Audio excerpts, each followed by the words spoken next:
예수님께서 41절에 보면 가까이 오사 성을 보시고 우셨다 이렇게 기록을 합니다. 예수님께서 이제 예루살렘 성으로 이렇게 가까이 오시면서 예루살렘 성과 예루살렘 성에 있는 성전을 보시고 통곡을 하며 우신 거예요. 그냥 훌쩍훌쩍 정도가 아니라 통곡을 하며 우셨습니다. 우신 이유는 그 예루살렘 성의 끝을 알고 계셨기 때문에 그렇습니다. 그 끝이 무엇이라고 기록을 하냐면 43절과 44절 보면 날이 이를 건데 원수들이 와서 토둔을 쌓고 너를 둘러 사면으로 가두고 완전히 포위하고 또 너와 및 그 가운데 있는 내 자식들을 땅에 메어 치며 돌 하나도 돌 위에 남기지 아니하리니 이는 내가 보살핌 받는 날을 알지 못함을 인함이니라 하시니라. 지금 예루살렘 성에 거주하고 또 예루살렘 성전 안에서 활동하는 대제사장들이나 이런 서기관들은 예루살렘의 마지막이 어떻게 될지를 전혀 모르고 있습니다. 그런데 예수님은 알고 계시죠. 이제 한 40년 정도 지나면 이 예루살렘이 로마에 의해서 아주 비참하고 처참하게 멸망할 것을 주님은 보시는 거죠. 근데 그렇게 비참하고 처참하게 망하는 이유를 주님은 다 아시고 계셔요. 그런데 지금 정작 알아야 할 사람들은 알지 못하고 자기 갈 길로 가고 있는 것이죠. 그래서 제가 적용점을 어떻게 드렸냐면 끝이 비참하다고 하는 사실을 아는 사람은 어떻게 한다?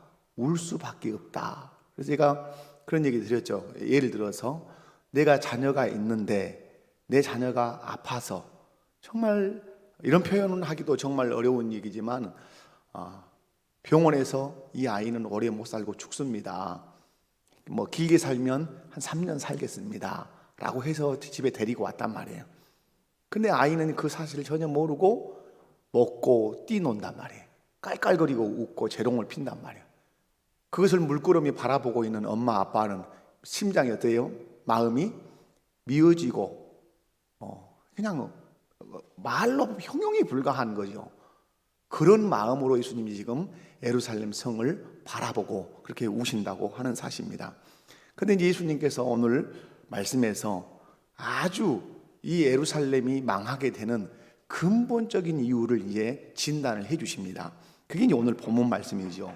45절에 보면 성전에 들어가사 장사하는 자들을 내쫓으시며 그들에게 이르시되 기록된 바 내 집은 기도하는 집이 되리라 하였거늘 너희는 강도의 소굴을 만들었도다 하시도다.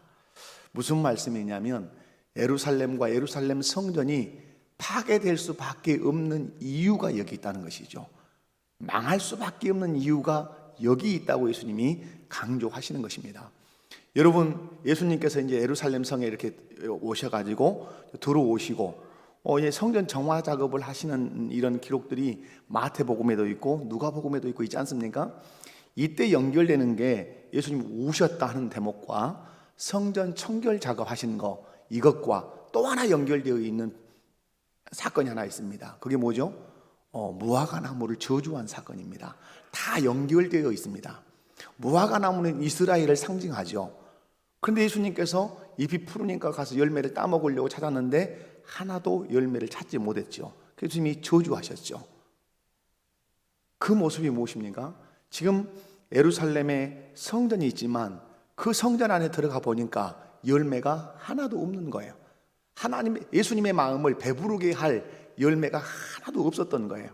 결국 그래서 이 성전이 어떻게 되는 거죠? 돌 위에 돌 하나 남지 않고 다 무너지게 되는 거예요. 그런데 예수님께서 오늘 이 성전에 들어가셔서 내 집은 기도하는 집이다, 너희는 강도의 소굴을 만들었다 하는 이 말씀이 예수님이 그냥 하신 말씀이 아니라 역사적인 배경을 가지고 있는 말씀입니다. 어떤 배경을 가지고 있을까요? 에레미야서를 펴보시면 됩니다. 자, 에레미야 7장으로 가보겠습니다. 에레미야는 자기 생전에 자기 나라 유다가 멸망할 것을 예언한 사람입니다. 바벨론의 포로로 끌려갈 것을 예언했을 뿐만 아니라 그 멸망의 상황을 자기 삶으로 다 체험한 그런 사람이죠.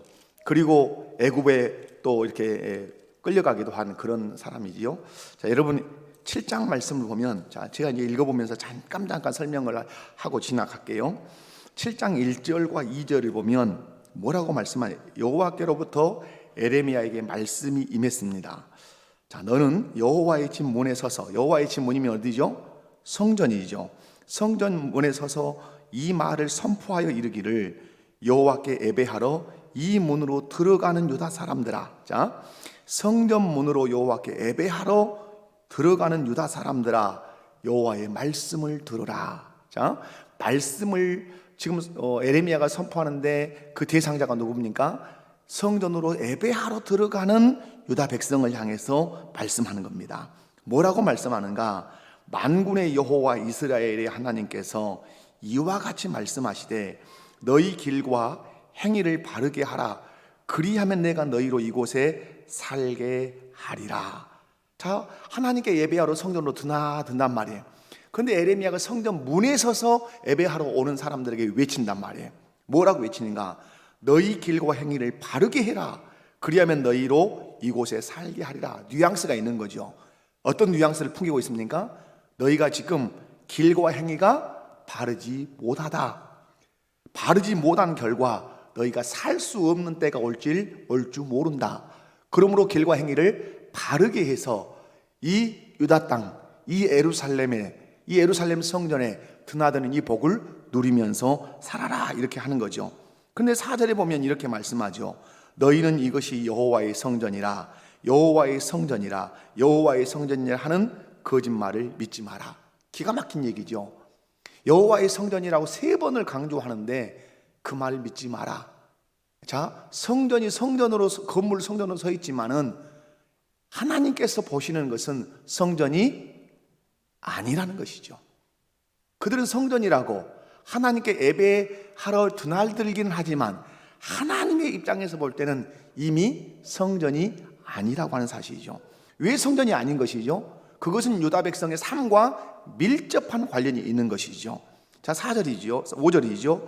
너희가 만일 길과 행위를 참으로 바르게 하여 이웃들 사이에 정의를 행하며 이방인과 고아와 가부를 압제하지 아니하며 무지한 자의 피를 이곳에서 흘리지 아니하며 다른 신들 뒤를 따라 화를 자초하지 아니하면 내가 너희를 이곳에 어떻게 하리니? 살게 하리니 곧 너희 조상에게 영원 무궁하도록 준 땅이니라. 지금 하나님 볼 때는 이들이 바른 길로 공의와 정의를 행하면서 살고 있다, 살지 않고 있다? 살지 않고 있다고 하는 사실을 에레미야를 통해서 고발하고 있는 거예요. 그러므로 너희가 이곳에서 살 수 있는 날이 지금 줄어들어가고 있다는 얘기를 하고 계시는 거예요. 그러시면서 아주 중요한 말씀을 8절 이하에 합니다. 보라, 너희가 무익한 거짓말을 의존하는도다. 자, 이 무익한 거짓말이 무슨 거짓말인가? 그게 이건 거예요. 무익한 거짓말이 10절에 보면 이제 나오는데요. 10절에, 자, 10절 저 아래쪽에 보면 우리가 구원을 얻었나이다 하느냐, 이게 거짓말이에요. 그러니까 뭐냐면 손에 피가 가득하고 어떤 죄를 짓냐면 9절이죠. 이제 9절을 한번 읽어봅니다. 이런 죄를 지어요. 시작. 너희가 도둑질하며 살인하며 간음하며 거짓 맹세하며 바알에게 분향하며 너희가 알지 못하는 다른 신들을 따르면서, 자, 다른 바알도 따르고 다른 신들을 따르면서 10절 내 이름으로 일컬음을 받는 이 집에 어떻게 들어와? 뭐하러 들어왔어요? 예배하러 왔죠. 여기 2절에 그렇게 여호와께 예배하러 이 문으로 들어가는 유다 사람들아. 그런데 이들이 이 성전을 드나들면서 하나님께 예배는 하는데 에레미야를 통해 하나님이 고발하십니다. 너희는 도둑질하지 않냐? 살인하지 않냐? 간음하지 않냐? 거짓 맹세하지 않냐?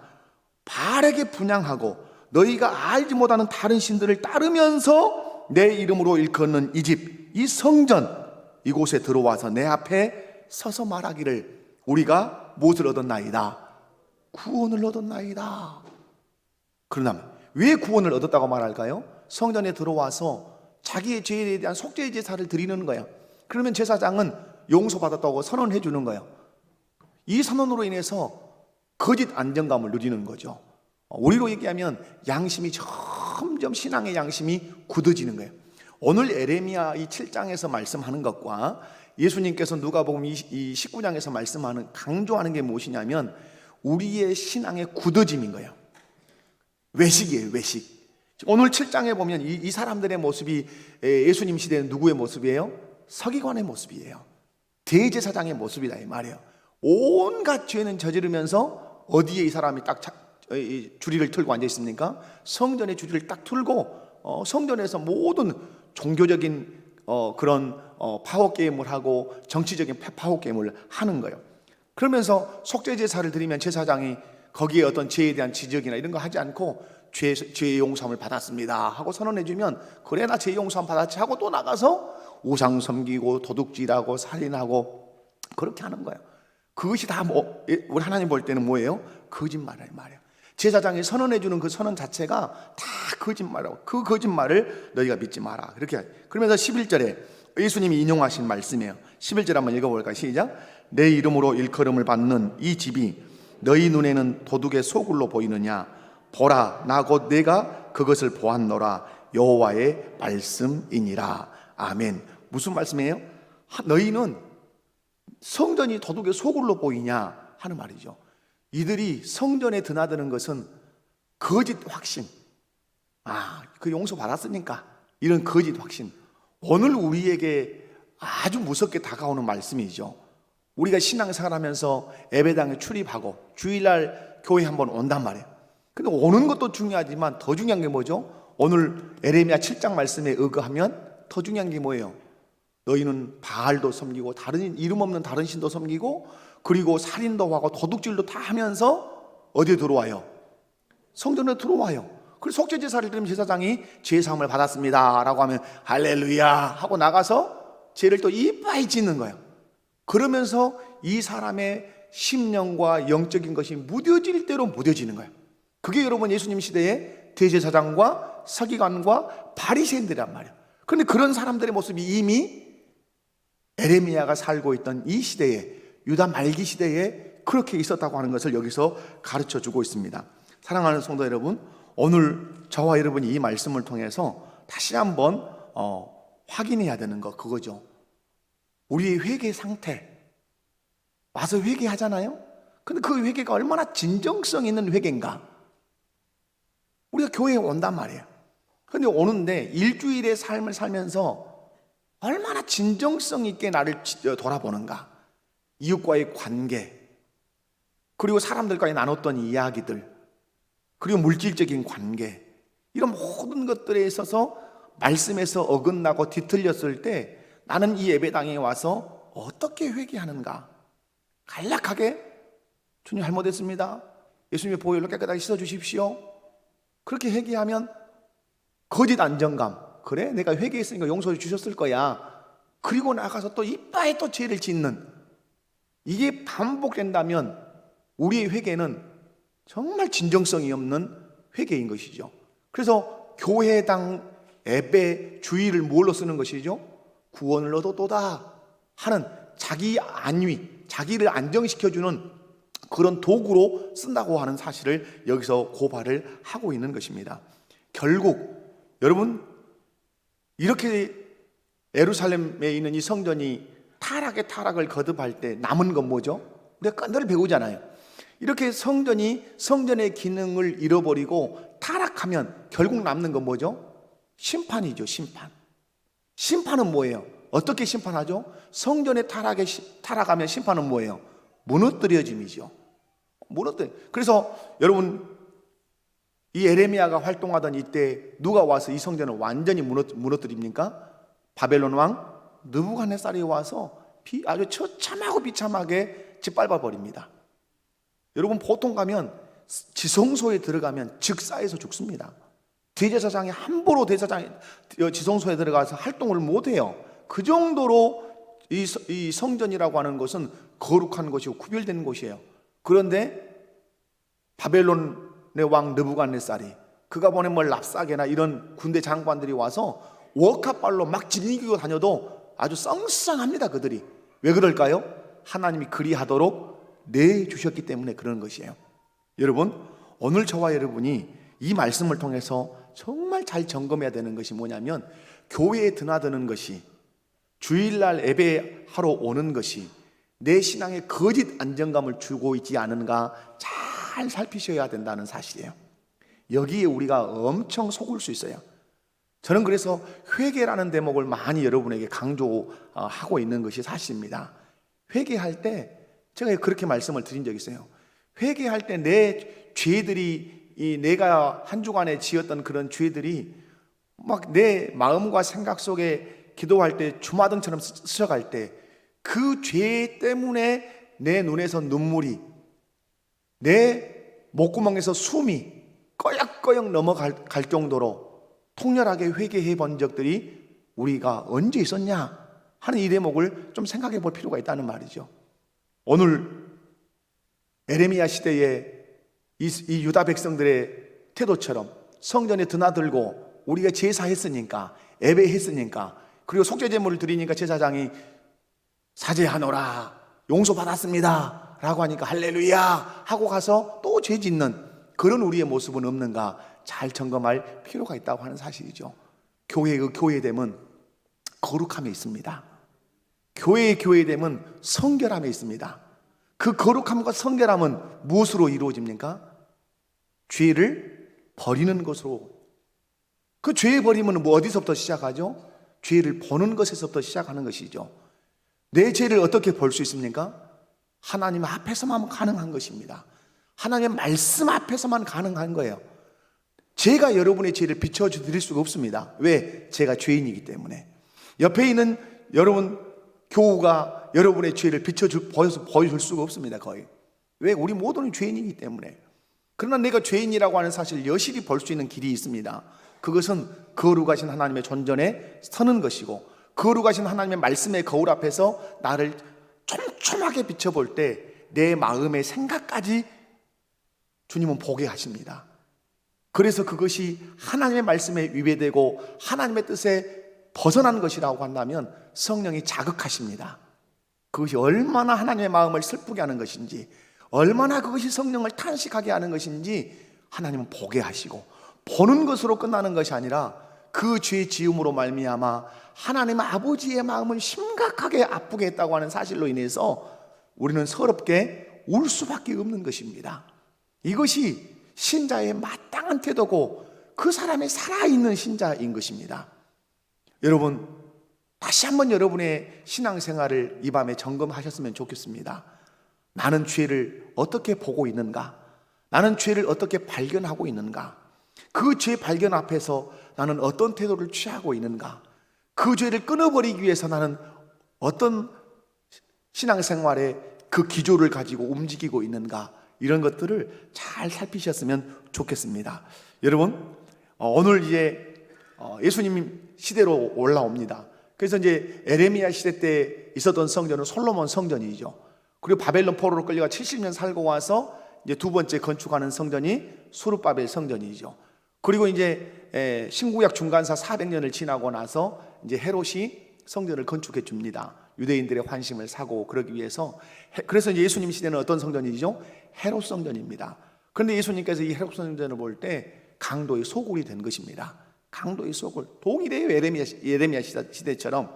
그러므로 예루살렘이 망하는 이유는 핵심부에 무엇이 놓여 있냐면 예루살렘 성전의 타락이 있습니다. 여러분, 이 인류 종말의 그 심판의 그 핵심에 뭐가 놓여 있겠어요? 어쩌면 교회의 타락이 놓여 있을 수 있어요. 교회의 타락. 왜냐하면 남유다의 멸망이 예루살렘에 있는 성전의 타락에 있었던 것처럼, 그리고 오늘 예수님 시대에 솔로몬 성전과 함께 이 유다가 철저하게 짓밟히는 그 근거가 어디에 있습니까? 성전의 타락에 있잖아요. 그렇다면 우리는 종말의 하나님의 심판이 무엇 때문에 오는가? 여러분, 세상 사람들은 이미 다 죄 가운데 있는 사람들이에요. 그죠? 그러면 마지막 종말 때의 심판은 무엇 때문에 올 것인가? 무엇 때문에 오겠죠? 교회의 타락이죠. 소금되고 빛되어야 할 교회가 소금되지 못하고 빛되지 못할 때 우리 주께서 어디서부터 심판을 시작하겠습니까? 교회로부터 심판을 시작할 수 있다는 사실을 우리가 잊지 않으시면 좋겠습니다. 근데 오늘 본문에 누가복음으로 한번 가보겠습니다.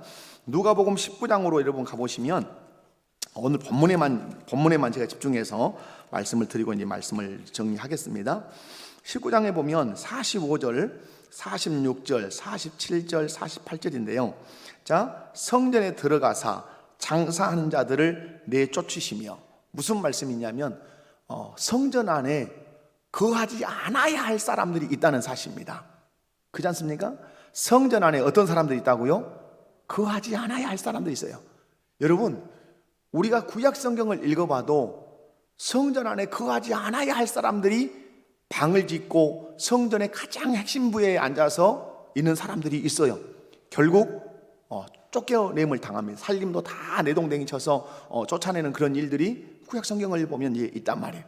여러분, 성전에 들어가서 장사하는 자들을 내쫓으시며, 여러분, 오늘 우리 교회 안에서 우리 주님이 우리 교회 안에서 내쫓아야 된다고 하는 사람이 있다면 누구일 것인가? 나일 수 있을 수도 있죠. 그죠? 예수님이 오셔서 내쫓아야 하는 사람이 있다면 누구일 것인가? 질문 한번 던져보는 것이죠. 혹시 나 아닐까? 왜 쫓아내는 것이죠? 오늘 보면 장사하는 자들이라고 기록합니다. 장사하는 자들. 그럼 장사라고 하는 것은 무엇입니까?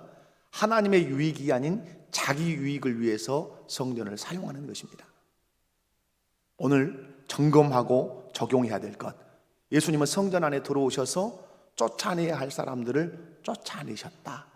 바울 사도의 기록을 보면 바울 사도가 교회 사역을 할 때 말하죠.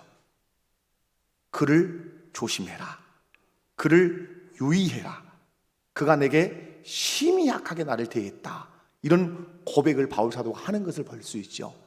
그걸 통해서 바울 사도의 고백을 통해서 알 수 있는 게 뭐죠?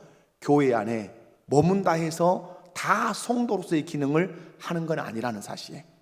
보통 목회자들이 하는 말이 그런 말이잖아요. 교회 안에 목회에 가시 같은 사람이 있다. 가시 같은 사람. 늘 목회자를 이리 찌르고 저리 찌르는 가시 같은 사람이 있다. 이런 말을 한단 말이에요. 그런데 여러분, 그런 사람들이 오늘 있는데 오늘 예수님은 뭐라고 표현하죠? 쫓아내야 할 사람들이라. 장사하는 자들.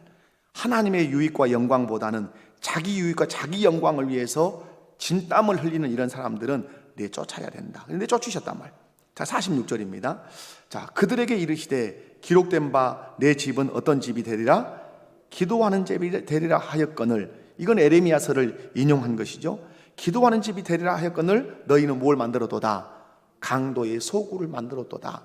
성전의 성전됨을 방해한 사람들이죠. 오늘 우리로 얘기하면 교회됨을 상실하게 하는 사람들, 거기에 대해서 예수님이 책망을 하시는 것이죠. 기도하는 집을 기도하는 집이 되게 해야 되고, 예배하는 집을 예배하는 집이 되게 해야 되는데, 기도해야 하는 집을 강도의 소굴로 만드는, 거룩한 공동체를 악한 공동체로 만들어내는 이런 사람들, 예수님은 쫓아내야 된다. 이렇게 말씀도 하시죠. 그래서 여러분, 46절과 47절에서는 두 문장이 아주 중요하다고 봅니다. 물론 마태복음에 보면 한 문장이 또 더 있는데요. 그 두 문장이 뭐냐면 내 집은 기도하는 집이 되리라 하는 문장과 또 한 문장은 무엇일 것 같아요? 여러분, 47절에 보면 예수께서 날마다 성전에서 가르치시니, 이 두 문장이 성전에서 중요한 문장이란 말이에요. 내 집은 무슨 집이 되리라? 기도하는 집이 되리라 하는 이 문장과, 그리고 예수께서 날마다 성전에서 가르치시니 라고 하는 이 문장은 성전을 대하는, 성전을 생각할 때 반드시 떠올려야 하는 문장이란 말이에요. 여러분, 기도는 무엇입니까? 기도. 여러분, 여기서 기도를 잘 정의하셔야 됩니다. 내 집은 기도하는 집이다 라고 할 때 이 기도가 뭐예요? 우리는 기도를 내 소원과 내 욕구를 충족시키는 도구로만 생각을 하는 경향이 있습니다. 여러분, 근데 주님이 가르쳐 주신 기도를 가만히 들여다보면 기도는 내 욕구만을 충족시키는 도구가 기도가 아니라는 사실이에요. 기도는 왜 하는 것이죠? 하나님의 뜻을 이루기 위해서 하는 것이 기도입니다. 그러므로 성전이 기도하는 집이다. 그런데 예수님이 에레미야서를 끌고 와서 표현하실 때 그 성전을 누구 집이라고 말했죠? 내 집. 근데 에레미야 7장을 읽어보면 내 이름으로 일컬음을 받는 이 집 이런단 말이에요. 그러니까 성전에는 명패가 크게 하나 딱 붙어 있는 거죠. 누구 이름이 붙어 있는 거죠? 여호와. 그죠? 내 이름으로 일컫는 집이란 말이에요. 이걸 신약으로 끌고 오면 교회, 그러면 누구 이름으로 일컬어지는 거죠? 교회를 세우신 나사렛 예수의 이름, 예수 그리스도란 말이에요. 교회 그러면 예수 믿는 것들 이런단 말이에요. 예수 믿는 사람들 그래. 교회는 누구의 이름으로 일컬어지는 공동체예요? 예수의 이름으로 일컬어지는 공동체란 말이에요. 그죠? 근데 여기 오늘 여러분 그런데 그 예수의 이름으로 일컬어지는 교회라고 하는 공동체는 기도하는 집이 돼야 돼요. 하나님의 뜻을 이루기 위해서 기도하는 사람들이 왕왕왕왕왕 있어야 된단 말이에요. 그런데 하나님의 뜻을 이루기 위해서 기도하는 사람이 있는 것이 아니라 자기 유익과 자기 뜻을 이루기 위해서 강도의 소굴로 만드는 사람들이 지배적이란 말이에요. 여러분, 우리 교회가 하나님 앞에 칭찬받는 교회가 되려면 하나님의 뜻을 이루기 위해서 기도하는 사람들이 많아져야 될 줄로 믿습니다. 그죠? 주의 뜻을 분별하기 위해서, 주의 뜻을 이루기 위해서. 그렇게 오늘 낮 설교를 잠깐 끌어온다면 우리에게 사명이 뭐죠? 부활의 증인이 되는 것이 우리의 사명이죠. 예수님이 우리의 죄를 위해서 십자가에 죽으셨습니다. 우리를 의롭다 하시게 3일 만에 살아나셨습니다. 그 예수님을 믿으면 죄 용서함 받고 영생 얻어 하나님의 자녀가 되어서 하나님 나라를 유업으로 받을 수 있습니다. 이것을 증거하는 것이 우리의 사명이란 말이에요. 근데 증거하다 보니까 내 힘이 딸린단 말이에요. 아, 사람 하나 마음 바꾸는 것이 내 힘으로 안 되는구나. 그런 말 하려면 나한테 오지 마시오 하고 거절박대. 그때 내게 절대적으로 필요함을 느끼는 게 뭐죠? 주님의 사명을 감당하는데 내 힘으로 부족합니다. 성령의 능력을 내게 부어주시옵소서. 어떤 말을 해도 상처 입지 않도록, 어떤 말을 해도 내가 물러서지 않도록 내게 성령의 능력을 부어달라고. 그게 기도란 말이에요. 근데 우리의 기도는 뭐예요? 하나님 밥 주시오, 떡 주시오, 옷 주시오, 우리 새끼들 잘 되게 해주시오. 이게 기도의 90% 이상을 뒤덮고 있단 말이에요. 근데 하나님은 계속, 예수님은 계속해서 우리에게 강조하시죠. 그거 구하지 마! 이렇게 하신단 말이에요. 그거 구하지 마! 먹을 것, 입을 것, 마실 것 구하지 마! 이건 이방인들이 구하는 것이야. 이거 있어야 될 거 하나님 아버지가 다 알고 계셔. 그런데도 우리는 아니에요. 구해야 해요. 그래서 그것만 막 구한단 말이에요. 먹을 것, 입을 것, 마실 것. 오죽 하나님 아버지를 믿지 못하고 신뢰하지 못하면 기도하지 말라고. 도리어 하나님의 영광과 나라와 의를 위해서 기도하면 이 모든 것을 더해 줄 거라고 그렇게 당부를 했음에도 불구하고 필요 없어요. 그 필요 없어. 그리고 오로지 먹는 것, 마시는 것, 입는 것, 우리 자식들 잘 되는 것, 그것만을 위해서 기도하다가 땡이란 말이에요. 내 집이 기도하는 집이 되리라 하는 것은, 이 기도는 누구 뜻을 이루는 것이에요? 하나님의 뜻을 이루기 위해서 기도하는 거야. 하늘에서 뜻이 이루어진 것처럼 이 땅에서 당신의 뜻이 이루어지기 원합니다. 내 집이 기도하는 집이다. 그 다음에 또 하나, 예를 하나 든다면, 여러분 이런 대목이 이제 나오죠. 남유다 말기에 북이스라엘이 망하고 호세아 때 망하고 내려와 보니 누구 왕이네? 히스기야 왕이네. 성경 공부를 하는 의미가 있어요. 북이스라엘이 호세아 왕 때 망해요. 북이스라엘이 망하고 나니까 역사가가 아랫역을 쳐다보니까 남쪽의 유다의 왕은 히스기야 왕이네. 히스기야 왕 때 무진장 침공을 받습니다. 바벨론의 침공을 받죠. 느부갓네살의 부하가 와서 막 편지를 써가지고 엄청나게 겁박을 합니다. 히스기야가 오금이 떨립니다. 그 협박이 얼마나 거센지. 오늘 누가복음에 있는 것처럼 사람들을 매어치는 이런 성향을 가진 그 바벨론 아니에요. 그때 여러분 히스기야가 한 일이 무엇입니까? 그 편지를 들고 어디로 들어가죠? 성전에 들어갑니다. 그 성전의 편지를 쫙 펼쳐놓고 여호와여 보시옵소서 구합니다. 하나님께서 이사야를 통해서 말씀합니다. 내가 다 들었다. 내가 다 랍싸게 그 싸가지 없는 놈이 하는 얘기 내가 들었다. 그러시면서 하나님이 거기에 응징하실 것을 말씀을 하시죠. 성전에서 뭐 했어요? 히스기야가 기도했어요. 자기의 연약함을 다 내어놓고 하나님 앞에 기도할 때 하나님이 들어주셨단 말이에요. 오늘 하나님께서 우리 교회 가운데 요구하시는 게 뭐겠어요? 얼마나 떡을 많이 나눠주는 교회냐, 얼마나 맛있는 거 좋은 시설을 갖춘 교회냐, 그거 주님이 보시겠어요? 아니죠. 하나님의 뜻을 구하는 자들이 얼마나 많이 곳에서 기도하는가. 하나님의 뜻을 이루기 위해서 눈물 뿌려 기도하는 자들이 이 예배당에 얼마나 많은가. 그게 알찬 교회란 말이에요. 그게 하나님을 기쁘시게 하는 교회란 말이에요. 그래서 오늘 예수님께서 하신 말씀이죠. 에레미야서를 통해서 내 집은 어떤 집이 되어야 된다? 기도하는 집이 되어야 된다. 사랑하는 성도 여러분, 하나님의 뜻을 이루기 위해서 기도하는 저와 여러분 되시기 바랍니다. 또 하나의 기둥처럼 서 있는 말씀이 뭐죠? 예수께서 날마다 성전에서 가르치시니. 여러분, 이 말씀이 왜 있을까요? 마태복음에서는 고치신 말씀을 해요. 치유, 저는 자, 맹인들을 고치셨다 이 말씀하는데, 누가는 가르쳤다는 말씀을 썼어요. 여러분, 성전은 하나님이 통치하시는 좌소예요. 성전은 하나님이, 그러니까 계시적으로 보면 이 유다의 성전, 이스라엘의 성전이라고 하는 것은 세상 사람이 볼 때 하나님을 믿고 하나님의 다스림을 받는 민족이라고 하는 그 상징성이 무엇으로 드러나 있는 거죠? 성전이라고 하는 것으로 드러나 있는 거예요. 이것을 우리로 끌고 오면 이런 거예요. 우리가 우리 목포 교회 땅을 드나든단 말이에요. 우리 목포 교회 땅을 드나들면 온갖 한방병원 입원해 있는 불신자가 이렇게 보면, 그래, 이 교회는 누구의 이름으로 일컬어지는 교회예요? 교회를 세우신 예수님의 이름으로 일컬어지는 교회란 말이야. 예수 믿는 사람들이구나. 예수 믿는 사람이니까 오늘 교회 가구나. 그 말은 뭐예요? 저 사람들은 예수님의 말씀으로 다스림을 받는 사람들이구나 라고 하는 의미가 있단 말이에요. 그러므로 여기서 가르쳤다는 말은 무슨 말씀이에요? 성전은 하나님이 통치하시는 곳이에요. 누구로? 왕으로 통치하시는 거예요. 그런데 통치할 때 무엇을 들어서 통치하시죠? 그분의 말씀으로 통치하신단 말이에요. 이렇게 해라, 이건 하지 말아라 라고 말씀하시면, 하라고 하는 것을 하고 하지 말라고 하는 것을 하지 않음으로 나는 하나님의 통치 다스림을 받는 거예요. 통치를 받으면 내 심령과 내 삶의 현장에 하나님의 나라가 그대로 이루어지는 거예요. 늘 내가 사기치는 사람이에요. 도둑질 잘했던 사람이에요. 근데 예배당에 드나들 때마다 말씀을 통해서 나에게 통치하신단 말이에요. 도둑질하지 마라. 일하기 싫거든 먹지도 마라.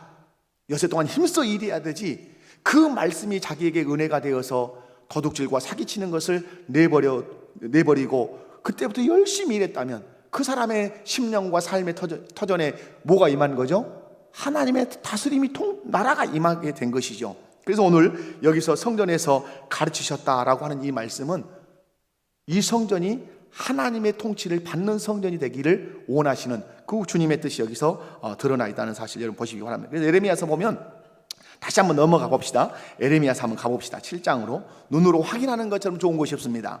자, 에레미야 7장으로 가봅니다. 자, 어디로 가시냐면 13절. 자, 13절. 이 7장에서 성전이 도둑의 소굴이 되었다라고 하시면서 계속해서 강조하시는 말씀이 있습니다. 자, 13절 다 같이 한번 읽어보면 시작.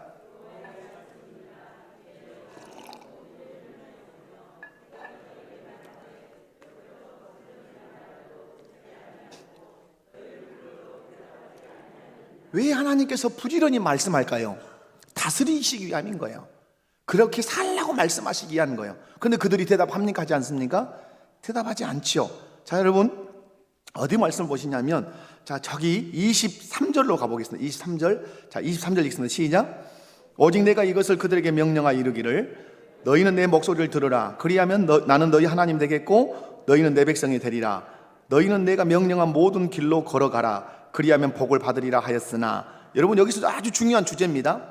자, 너희는 내 목소리를 들으라. 그리하면 나는 너희 하나님이 되겠고 너희는 내 백성이 되리라. 자, 나는 너희 하나님이 되겠고 너희는 내 백성이 되리라. 이건 뭐죠? 하나님 나라를 말하는 거예요. 이 문장이 나오면 하나님 나라라고 하는 사실을 딱 떠올리셔야 돼요. 나는 너희 하나님이 되겠고 너희는 내 백성이 되리라. 그럼 누구 나라예요? 내가 왕으로 너희를 다스리고 너희는 내 다스림을 받는 내 백성이 돼야 돼. 그런데 그 하나님 나라가 되기 위한 조건이 뭐예요? 앞에 너희는 내 목소리를 들으라. 들으라는 말은 듣고 순종하면 너희의 삶의 현장에서 하나님 나라가 될 거라 이 말이에요. 그런데 오늘 뭐라고 말씀하죠? 명령한 모든 길로 걸어가라. 그리하면 뭘 받으리라? 복을 받으리라. 이 복이 뭐죠? 제사장 나라의 복인 것이죠. 세상 만방이 볼 때 하나님을 섬기는 저 유다 나라는 복을 받구나. 근데 24절 그들이 어떻게 하지 아니하며 순종하지 않았다. 자, 25절로 가봅니다. 25절 보면 너희 조상들이 애굽 땅에서 나온 날부터 오늘까지 내가 내 종 선지자들을 너희에게 보내 끊임없이 보냈으나 너희가 나에게 어떻게 하지 않았다? 순종하지 않았다. 자, 여기까지 또 28절도 있고 그렇지만 결국 에레미야 7장에서 성전을 도둑의 소굴로 만들었다고 말씀하시면서 겹겹이 던지시는 말씀이 뭐예요? 내 말에 순종하지 않았다. 그러면 뭐예요? 나를 왕으로 인정하지 않고 나의 통치를 거절함으로 너희의 삶과 너희의 삶의 현장이 하나님 나라가 되는 것을 너희는 거절했다는 말씀을 예수님께서 하시는 거예요. 하나님께서 하시는 거예요. 오늘 누가복음 19장으로 가보면 결국 뭐죠? 예수님께서 성전에서 가르치셨다는 말씀이 뭐예요? 성전을 통해서 하나님의 통치를 받으라는 것이죠. 여러분, 교회가 가장 힘써야 되는 것이 무엇입니까? 교회가 가장 힘써야 되는 것은 말씀을 잘 가르치는 것입니다. 말씀을 말씀으로 가르치는 것이에요. 그리고 성도들은 그 말씀을 부여잡고 삿발을 부여잡은 씨름선수처럼 살아내려고 예를 쓰는 것이에요. 그래서 교회가 말씀 학교가 되어야 되는 것이고 말씀의 훈련소가 되어야 되는 것이에요. 철저하게 말씀에 의해서 내 생활 방식이 깎이고 내 가치관이 정리가 되어서 예수를 믿으면 믿을수록 예수의 사상으로, 예수의 체질로, 예수의 것으로 변화되어 가야 된단 말이에요. 그래서 예수님께서 오늘 성전에서 뭐 하시는 거죠? 가르치셨다는 말이에요. 그런데 대제사장과 서기관과 백성의 지도자들은 어떻게 했습니까? 그를 죽이려. 왜 그러죠? 계속 부딪혔단 말이에요. 여러분, 이런 말씀을 여러분이 막 들으면 막 말씀이 불편하고 막 짜증이 나고 왜 저런 말씀 안 전했으면 쓰겠다, 이런 거 뭐예요? 지금 반대적인 거라는 것이죠.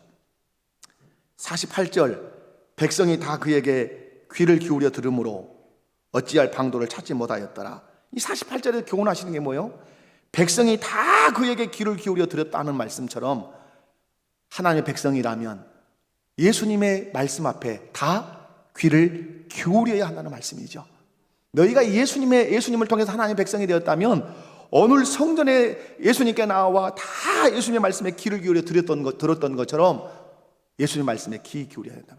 여러분, 오늘 이 48절을 통해서 교훈하시는 거 뭐죠?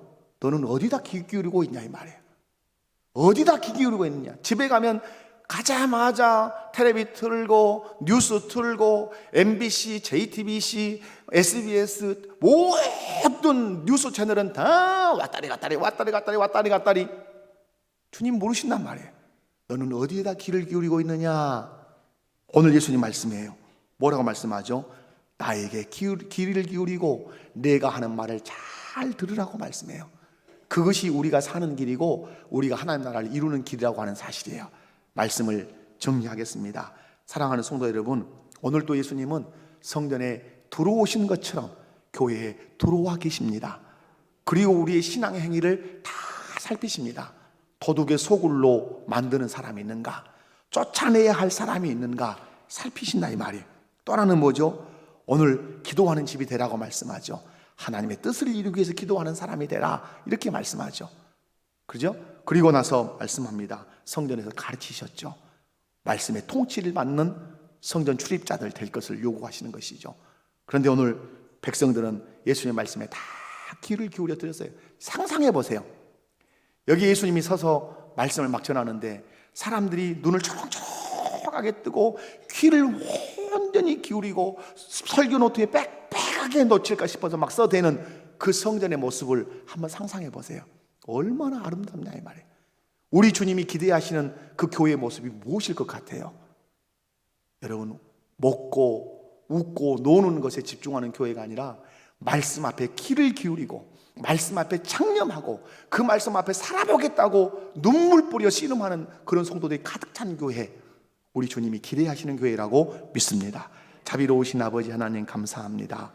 귀한 말씀을 통해서 우리에게 은혜 주시니 진실로 감사합니다. 하나님, 성전 주님의 통치 자소이십니다. 그러나 그 성전의 기능을 다 잃게 했던 지도자들이 있었습니다. 예수님, 그 성전 때문에 예루살렘이 망할 것을 보시고 오셨습니다. 오늘 우리 교회의 모습을 점검하게 하여 주시기를 원합니다. 성전에 들어오셔서 쫓아낼 자가 있을 때 그 사람이 내가 아닐까 생각해 보게 하여 주옵소서. 뿐만 아니라 성전이 기도하는 집이 되어야 된다고 말씀합니다. 하나님의 뜻을 이루기 위해서 눈물로 간절하게 기도하는 사람들이 많아지는 교회가 되게 하여 주시고, 하나님의 말씀의 통치를 받기 위해서 말씀을 읽고 듣고 쓰는 성도들이 많아지게 하여 주시고, 예수님이 하신 말씀이라면 다 기울여 듣기를 기뻐하는 그런 교회로 자라가고 성장해가는 우리 목포교회 되게 하여 주옵소서. 예수님의 이름으로 감사하며 기도하옵나이다. 아멘. 옆에 분들 한번